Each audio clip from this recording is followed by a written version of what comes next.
The Diablo 4 updates just keep on rolling in, thanks once again to that one interview IGN did over a month ago that they keep stretching out. We really had to define how the world map works for the first time with Diablo 4, because it is an open world with all of these activities you can get to. It needs to effectively show you all of these cool things you can do without turning into a task list of like, well, I guess I gotta do this 30 flags, I guess I gotta do all 30 of these flags here. Yeah, totally. I think it's important in open world games to find a balance so that it doesn't just feel like you're going out into the world and doing these things just to complete what basically amounts to a checklist. I think though that mostly comes down to making sure that the activities are enjoyable and rewarding, which in turn boils down to making sure combat is enjoyable and rewarding. So much of ARPGs are all about the moment-to-moment action, the gameplay loop as it were, and if that feels good, if taking on groups of enemies, attacking, using your skills, positioning your character, and having to pay attention to what's happening on screen so that you don't die or to counter whatever it is the enemy is doing, if that is done well, yeah, I am happy to engage in every little task that needs to be completed in each zone because that means more of engaging in the gameplay loop. And hey, throw in some dopamine drips via random loot drops or progression through your character, like power progression, leveling up, bam, we got ourselves a fun, addictive video game. That's what we need. So we've done a lot of iteration on how the map can show all the exciting things that you can do, making sure that the map isn't just turning into a checklist, and also the visual design of the map in terms of being consistent with the overall art design of the world and having that kind of aspect of like an old map that feels like a part of the world's fantasy. I really think they've nailed this, just like so much about the design and visuals of Diablo 4. It all really looks and feels so cohesive, rooted in this dark world that they're building, and I hope they can continue that throughout as time passes, but I also wouldn't be shocked if come like season 10 or something, we end up seeing characters walking around that look like disco balls. I think that's a possibility. I just hope they don't push in that direction. They probably will though, at least somewhat. Let's be honest here. One of the concerns about putting open world in a big neon sign and flashing that sign is that people have that notion of the Breath of the Wild kind of, it's completely organic and I can go anywhere and do anything and eventually I can figure it out for that's not really our story, right? Our story allows for non-linearity, but there is a story. We wanted to have a beginning, middle, and end. We wanted to start at a certain place. We wanted to end at a certain place. And so although Diablo 4 is technically an open world, as in like the zones are connected, you could walk from one area, one edge of the map all the way to the other. You're also not really apparently going to be able to jump in straight from the get-go and just go and do whatever you want. There is some structure there. It's more of a branching story, and you can choose kind of what order you want to play the branches. And so there's a pretty quick early decision on, once you get past the prologue, of I actually want to go start Act 3 first. And I want to play all the Act 3 story before then I go play Act 1, and then I go play Act 2. And so if I replay the story, I can go and do now Act 2 first. So we'll play through the prologue, and then at that point, the game opens up and lets us choose like which act we want to play through first. I like this design a lot, actually. But at the same time, I suspect with Diablo 4 that playing through the main story and those acts will be a one-time requirement, and then once you've cleared the game for that first time, alts that you level up, new characters you level, will likely just be able to kind of do whatever they want, going through the open world, clearing dungeons, doing public events and world bosses. And similarly, come season 1, I presume we'll get something akin to adventure mode. With every new season in D3, you can choose, do you want to play through the campaign story again? Do you want to do all that stuff? Or do you just want to do adventure mode and, chain XP, opening chest and kill streak bonuses, or doing rifts if you feel like going slow? You'll have flexibility. I have to assume Diablo 4 is going to have the same structure. You play through that story once, they're going to have flexibility within that story, letting you pick how you do the acts in what order. In subsequent playthroughs, you do whatever you want. It's got to be that way. I would be surprised if it weren't. And honestly, it's for that reason that I am going to try my hardest in my first playthrough to actually enjoy the story, something I usually don't care too much about. But since I know that will probably be the last time I ever am forced to go through the story, I'll try to enjoy it. I'll try to watch the cutscenes. I promise. I know a lot of people put a lot of work into it. It's not why I play RPGs. That's it. It's a me thing. I think there's a lot of people like it, but also it's a me thing. The thing that we really clued in on was like this notion, every inch is built for combat, was kind of a phrase that came to mind, which is like, that was really how it was designed. We didn't design an open world where it was like, oh, we expect a lot of travel here and we need you to do a lot of downtime here, go play poker over here and go fishing over here. It was really about, we wanted to have that anywhere in the open world, you could stop, a monster could attack you and you could fight there. When you're working at a density, that's a different type of open world. That at any moment in any place you could have a fight, kind of calibrated for action in terms of the open world. I love this notion. I love what he's saying in theory, right? It's an ARPG. ARPGs are all about the moment-to-moment combat, so make sure that there's like action at every turn as you're out exploring and playing, because that's what people play ARPGs for. It is the action. But it's something that does require tuning to make sure you get the balance of mob density right. And at the moment, according to beta testers, it ain't right. One of the most common complaints that I've been seeing popping up from people currently in the endgame beta is that the open world feels very empty. I saw lots of people saying and equating this game to a walking simulator, mentioning that there just weren't enough enemies. You will spend at times upwards of 30 to 60 seconds just wandering around and only seeing a handful of characters, creatures to fight. Yeah, that is not going to cut it. Now, the good news is this is exactly what tests are for, to collect feedback. I just find it funny though that in the interview he then said, yeah, in fact at one point it was too dense. And so we dialed it back a little bit. We didn't want to have an experience where you were sort of riding through miles of empty terrain to get to cool stuff. We wanted to have all of the world have exciting and interesting things to do. The reason this is funny is that this interview was recorded before the end game test began. As he said, they felt the mob density was too high, there were too many enemies, it was too difficult to traverse the world, and so presumably they scaled it back for the beta. But then once the beta began, as I said, I've seen countless complaints about there not being enough enemies. So ideally, they take this feedback and they continue to make tuning. And as I mentioned in the last video, I do think that there is space in an open world game for downtime. I don't feel that every screen pan has to be chock full of enemies constantly attacking you. Like, you can totally have sections where you go out to get a nice vista view or come across some lore related areas or just have a quiet moment. That is cool, and I think it really helps to flesh out the world and make it feel like a real place rather than just some varied terrain that is just like for mobs to be placed into. You gotta have some diversity in there to make it feel like a real world. But at the end of the day, this is an ARPG. Combat needs to be at the forefront, and so not having enough enemies in your ARPG, it will prevent that. You need it. So there needs to be a balance. Yes, this is what betas are for. So hopefully they're able to reach that point and find that balance. If you decide to do Act 3 first, maybe you're playing through the campaign a second time and this time you wanted to do Act 3, you're going to have different experiences. It's going to be a little bit more challenging, and you're going to be playing through in a different area of the world and seeing strongholds, seeing all of the open world features there. As you're going through it, there's lots of stuff to do. So in this interview, they don't actually go into any of the specifics or any of the details on what that stuff is. Like, what are you going to be doing in Diablo 4's open world?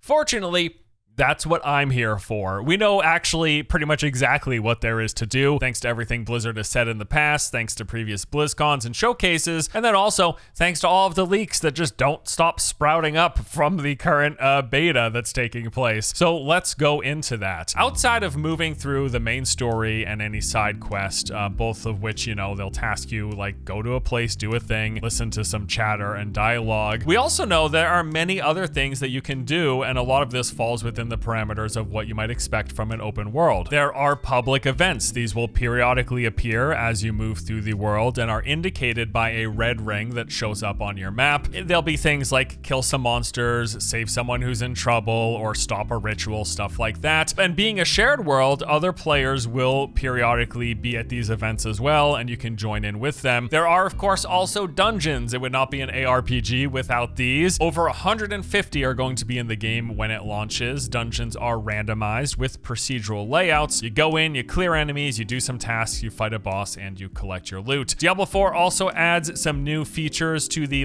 basic traditional formula, one of which is the seamless floor transitions. So instead of like in D3 going to a doorway that you click on and loads you into dungeon level 2, instead now there's just some sort of a scene that moves you from one level to the next. So this might be something like climbing down a ladder or jumping off a cliff or sliding down some ledge. And then also dungeons are instanced. So this is something where if you're interested in doing mostly solo content, dungeons and main story quest are instanced. It'll just be you unless you're grouped up with another player. Like if you specifically invite someone to your party, at which point you can do dungeons with people. But now back out into the open world. We've got world bosses, big boss fights that can happen anywhere. They say they can spawn anywhere on the map and will require multiple people to take out. I have heard from the beta that you can solo these as well. It just takes a lot longer to kill them because you're doing less damage. And these are, as you expect, multi-phase fights. Bosses will go through a range of different attacks. As you lower their health bar, they move into different phases, get new abilities, and get stronger and more dangerous as they get closer to death. They've said that they're planning to launch with 3 open world bosses, which sounds a little on the small side, but maybe in the first season we get a 4th one or something. As of now, we actually know of 2 of them as well. The first one is Asheva the Pestilent. This is this armored spiky creature, the one with those 2 big massive claws. He had some attacks like he could breathe green poison, had some big sweeping attacks, and could also jam the talons into the ground, which released a shockwave. And then there's the treasure beast. That's that horned beast that was swinging around a giant loot chest that everyone was memeing. You would have to pay like $9.99 in order to open.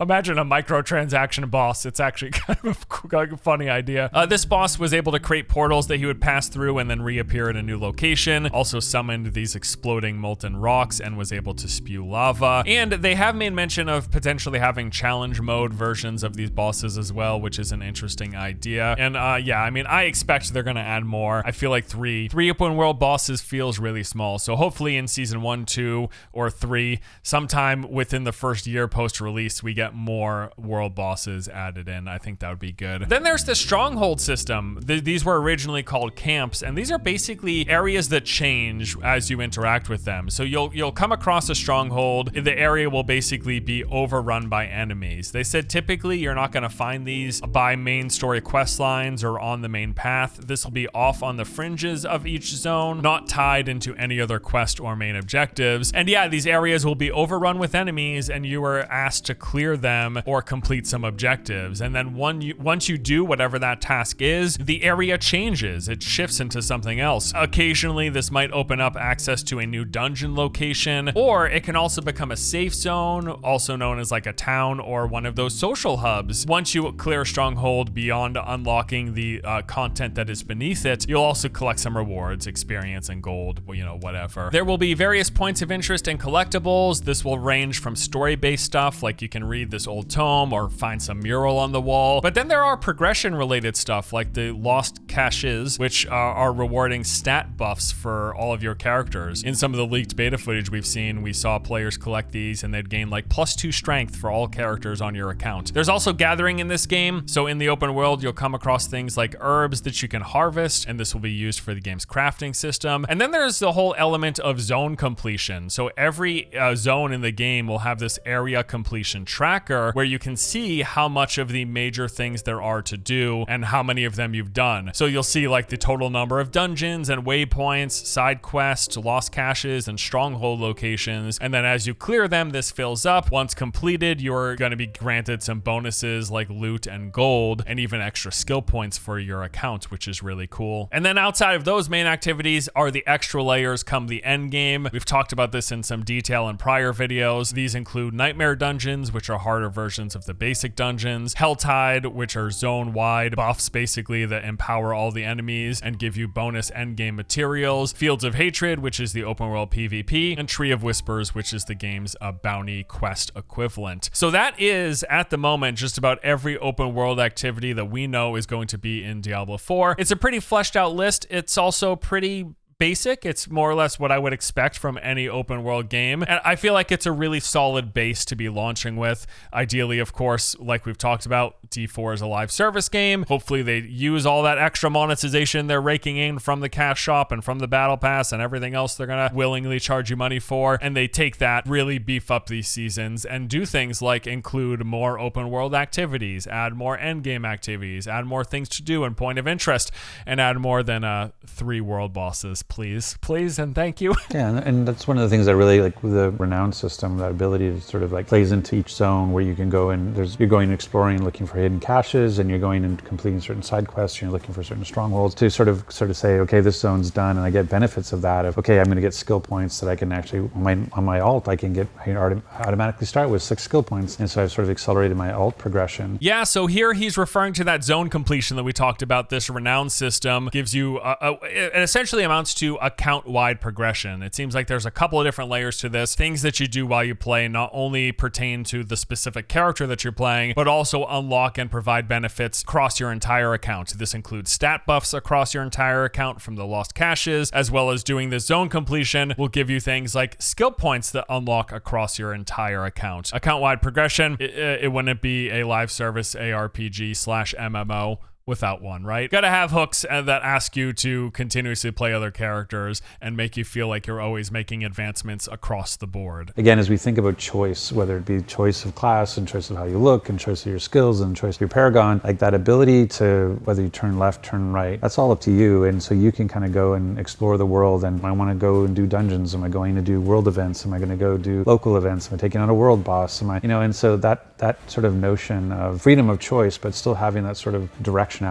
is really, I think is really important. I mean, yeah, and that is exactly, when done right, what makes open world games just so satisfying and so enjoyable. Having a buffet of choices and activities for you to do, all of which feel rewarding and worth your time. In my opinion, that is best done as well if you can really incentivize a sense of exploration and discovery along the way, where I am like just naturally moving through the play space and then stumbling into things, stumbling into a new stronghold or a dungeon or a world event or a boss or whatever, instead of just beelining for particular objectives. If I'm naturally coming across this stuff, if I'm incentivized to do so, if it feels rewarding and satisfying, that is when it's really immersive and really engaging to be playing in an open world. In some ways, our story is that guidepost. Like, where the campaign wants you to go, and where the campaign, you always have a place to come home. Like, you always know, if I go off going crazy for a while and I go and do strongholds and events and open world exploration and to me, it's a great mixture of that notion of like playing through a story, but also having the ability to go wherever you want, whenever you want. So that concludes the open world dev interview video. And boy, I really, really hope that they can do this well, because there's so much about an open world, especially a shared open world, that I really enjoy. It's what made me fall in love with MMOs in the first place, just being out there, adventuring, doing things, playing this fun game, and then coming across other people. I do know that there is some concern within portions of the Diablo community about being overwhelmed with other people, and they've touched on this, basically saying that while you can expect to see other people, this will be shifting based on the sort of activities that you're doing. So to quote Blizzard here, they said, how many people you are going to be sharing the open world with varies by location. We might make a place more or less populated based on what's going on there. Our guiding principle on this topic is the feeling that we're trying to achieve, that Sanctuary is this bleak and dangerous place. So while you're out in the overworld, on occasion you might run into 1 or 2 players, but most of the time you are going to be alone. The exceptions to this would be things like world boss events. That's a huge undertaking, so they're going to let more players phase into those activities. And then also towns, you're gonna see other people wandering around towns. And from the beta feedback that I've seen so far, it seems like they have nailed this. People have said that for the most part, you don't see a lot of other people unless you're in town or unless you're fighting a world boss. Occasionally, you'll come across people doing those public events. And basically what it seems very likely that they're doing is we're not just having locked servers where, okay, we got a bunch of people on X name server and there's, 200 people on the map, and they could all all be in one location and maybe see all 200, or they're spread out or whatever. No, it's going to be more like phasing that's seen in games like Destiny 2, where they will dynamically adjust the number of people that can be loaded into any zone, not letting it get beyond a certain point. And that's how it's going to work. And then if you're grouped up with someone, you know, you will always see them as you're moving through the world, but otherwise other people not in your party will just kind of phase in and out of existence. That's presumably how it's going to work and how they manage to actually execute on this vision. And yeah, all in all, I'm liking what I'm seeing. I'm liking what they're talking about the open world. I'm liking the shared space element, and the gameplay looks good as well. There's a real lot to like and be excited about for Diablo 4. And that's pretty much it for today's video. Thank you guys as always for watching. Hope you enjoy it. See you in the next one.